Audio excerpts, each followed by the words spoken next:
Closure for Java programmers అనే కోర్సుకి ఇది మొట్టమొదటి వీడియో. క్లోజర్ అంటే ఏంటి? క్లోజర్ అనేది ఒక ఫంక్షనల్ ప్రోగ్రామింగ్ లాంగ్వేజ్. ఇది జేవిఎం మీద ఇంప్లిమెంట్ చేయబడింది. క్లోజర్ ప్రోగ్రామ్స్ మనం జేవిఎం మీద రన్ చేస్తాం. ఇది లిస్ప్ లాంగ్వేజ్కి ఒక వేరియేషన్. లిస్ప్ అనేది లిస్ట్ ప్రాసెసింగ్ అనే వర్డ్ యొక్క షార్ట్ ఫామ్. క్లోజర్ యొక్క ముఖ్యమైనటువంటి రెండు ఫీచర్స్ ఏంటంటే, ఒకటి కన్సైజ్నెస్. కోడ్ చాలా చాలా తక్కువ రాయొచ్చు అనమాట. జావాలో మనకి ఒక 10-15 లైన్లు రాసేది మనం క్లోజర్లో 3-4 లైన్స్లోనో లేకపోతే 5-6 లైన్స్లోనో రాసేస్తాం. క్లోజర్ యొక్క రెండవ ముఖ్యమైన ఫీచరు మ్యాక్రోస్.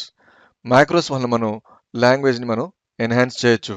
మనకి డొమైన్ స్పెసిఫిక్ లాంగ్వేజెస్ అనే కాన్సెప్ట్ ఉంది. అంటే మన అప్లికేషన్ డొమైన్కి కావాల్సిన విధంగా ప్రోగ్రామింగ్ లాంగ్వేజ్ని మనం ఎవాల్వ్ చేయొచ్చు. మీ యొక్క అప్లికేషన్ డెవలప్ అవుతున్నప్పుడు మీ ప్రోగ్రామ్ డెవలప్ చేస్తాము, దాంతోపాటు లాంగ్వేజ్ని కూడా మనం ఎవాల్వ్ చేస్తాం. సో ప్రోగ్రామింగ్ లాంగ్వేజ్ రెండు డెవలప్ అవుతూ ఉంటాయి అప్లికేషన్కి కావాల్సిన విధంగా, ప్రాబ్లం డొమైన్కి కావాల్సిన విధంగా. తర్వాతది జావా అనేది మనకి స్టాటికలీ టైప్డ్ ప్రోగ్రామింగ్ లాంగ్వేజ్, అయితే క్లోజర్ డైనమికలీ టైప్డ్. ఇప్పుడు ఒక చిన్న ఉదాహరణతో స్టార్ట్ చేస్తాను. ఇంతకుముందు చెప్పినట్టుగా ఇది ఒక ఫంక్షనల్ ప్రోగ్రామింగ్ లాంగ్వేజ్. అంటే ప్రతిదీ ఫంక్షన్ కాల్స్ ఉంటాయి. ఇక్కడ మనం ప్రింట్ఎల్ఎన్ ఫంక్షన్ కాల్ చేస్తున్నాము, దానికి ఒక స్ట్రింగ్ని పాస్ చేస్తున్నాం. పాస్ చేసినప్పుడు హలో వరల్డ్ అనేది కన్సోల్కి ప్రింట్ అయింది. ప్రింట్ఎల్ఎన్ ఫంక్షన్ యొక్క రిటర్న్ వాల్యూ నిల్ కాబట్టి రెపెల్లో నిల్ ప్రింట్ అయింది. జావా, C++ ఇవన్నీ కూడా ఇన్ఫిక్స్ నోటేషన్ వాడతాయి. అయితే క్లోజర్ వచ్చేసి ప్రీఫిక్స్ నోటేషన్ వాడుతుంది. అంటే మనం ఆపరేటరు మనం ముందిస్తాం, పారామీటర్స్ తర్వాత ఇస్తాం.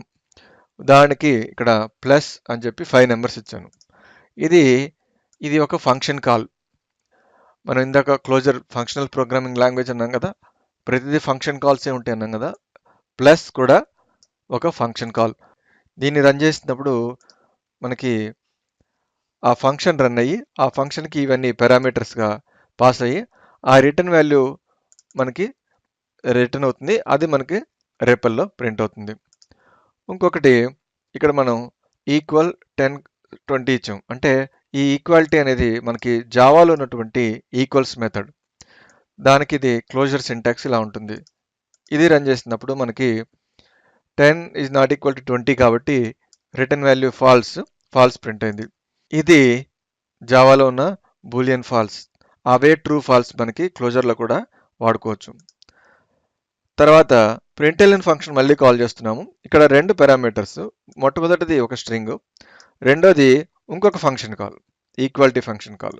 సో ఇది రన్ చేసినప్పుడు మనకి ముందు ఇన్నర్ ఇది రన్ అయ్యి ఈక్వాలిటీ రన్ అయ్యి ఫాల్స్ రిటర్న్ అవుతుంది. ఆ తర్వాత ఈ స్ట్రింగ్ను ఆ ఫాల్స్ ప్రింట్ అవుతాయి. ప్రింట్ఎల్ఎన్ రిటర్న్ వాల్యూ నిల్ కాబట్టి రెపెల్లో నిల్ ప్రింట్ అయింది. ఇది మనకి క్లోజర్లో ఉండే బేసిక్ సింటాక్స్ స్ట్రక్చర్.